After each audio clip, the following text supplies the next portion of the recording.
Hey, this is John with Master Gunworks. I made this video today to talk about a modification that's sometimes done to custom 1911 pistols or bullseye guns. Not too many factory guns have this. I know Nighthawk Custom was doing it for a while. I'm not sure if they still do. I know they dropped it on a few calibers. But the modification is called the disconnector ramp, or as some call it, disconnector slot, or Marvel disconnector slot, named after Bob Marvel, who is at least credited by most people as the creator of, the inventor of this idea. And what it is, it's a little slot cut into the bottom of the slide in the area where it meets the breech face. You can see it here on this one that's been cut. And you can see a non-cut one. Oh, well, you can see it's just flat on the bottom, flat here. There's a little chamfer on the front, but there's no slot there. Here's a little drawing I did. This would be the breech face of an unmodified slide, where it's just the breech face. There might be a little chamfer here, where in this case, here's the breech face, and the dotted line represents the slot that's cut in there. Different guys cut them at different angles. There's some different theories on what works best, but usually it's somewhere in the neighborhood of 6 or 7 degree angle and 50, 60 thousandths deep-ish. But what its intention, or what our intent by making this modification is you can see the disconnector, and it's designed to travel up and down. It's very good at absorbing force applied to it in an up and down motion. However, in a non-modified gun, the disconnector is traveling. It hits that sharp face, even though there is an angle normally on the disconnector. It's an abrupt impact, and then it drops and then rides along the bottom of the slide. What the angle does, the disconnector slot does, is allows it to slip in and gradually be pushed down. And that removes a lot of that horizontal force and transfers it into a vertical force in which the disconnector was designed to travel. A lot of it will save on your frame as well, because it will tend to elongate this hole in the frame from a non-modified gun. So what impact does that have on the firearm itself? Well, it saves on wear. It feels a lot smoother. It is a lot smoother. The slide travels more consistently every time, and the accuracy is improved.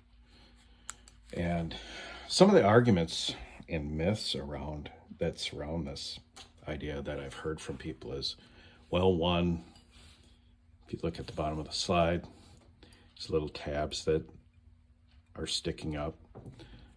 They're going to become damaged and cause a malfunction. Well, truth be told, in the normal operation and function, the cartridge head never touches that portion of the breech face to begin with. So, I mean, even if it were damaged, it's not touching it.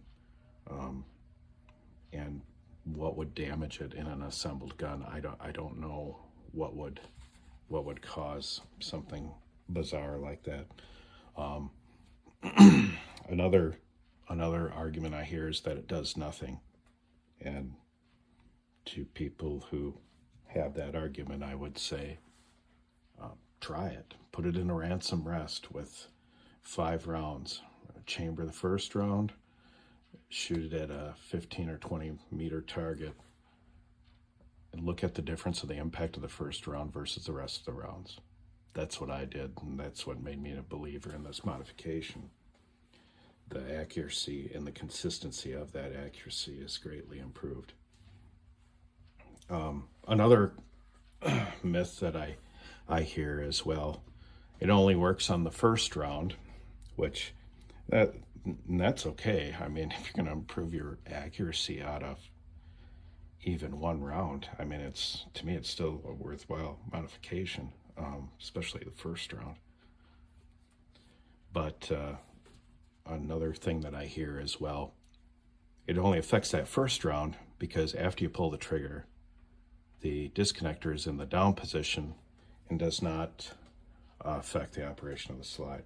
That's just also, again, that's just not true. If that were true, I could put magic marker on the bottom of the slide right here.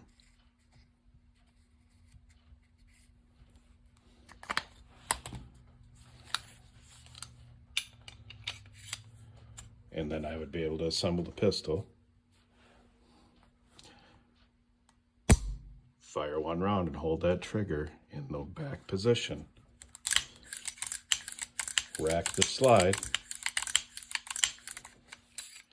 and flip it over, and there would be no line there, which there quite obviously is a line there. So that means even though the trigger is pulled, there still is friction between the disconnector and the bottom of the slide. It's still riding on the bottom of the slide, regardless whether the trigger is pulled or not. Because the disconnector, it is in the down position after the trigger is pulled, but it's not down so far that it still does not ride on the bottom of the slide. So it does still affect the smoothness and operation of the firearm, even though the trigger's pulled. So what's made me a believer in this modification is that I've tested all of these arguments and ideas against it. And, you know, you hear people say, well, you're not smarter than John Browning. And yeah, that's true. But you have to realize also, John Browning didn't have access to the manufacturing abilities that we have today. And he wasn't really building these as bullseye competition guns, or they're just designed to be combat accurate. And he was also a businessman. I mean, I think he died in 1926 or 27. He was worth $4.5 million back then. You know, he also had manufacturing and making money in mind. So I think sometimes we forget about some of those things. If we never changed anything on any firearm ever, or tried to make improvements, it'd be we wouldn't have some of the great guns and fantastically accurate firearms that we have today. So that's what I got. If you like this video, give it a thumbs up, and subscribe to the channel if you like this. Thank you. Have a great day.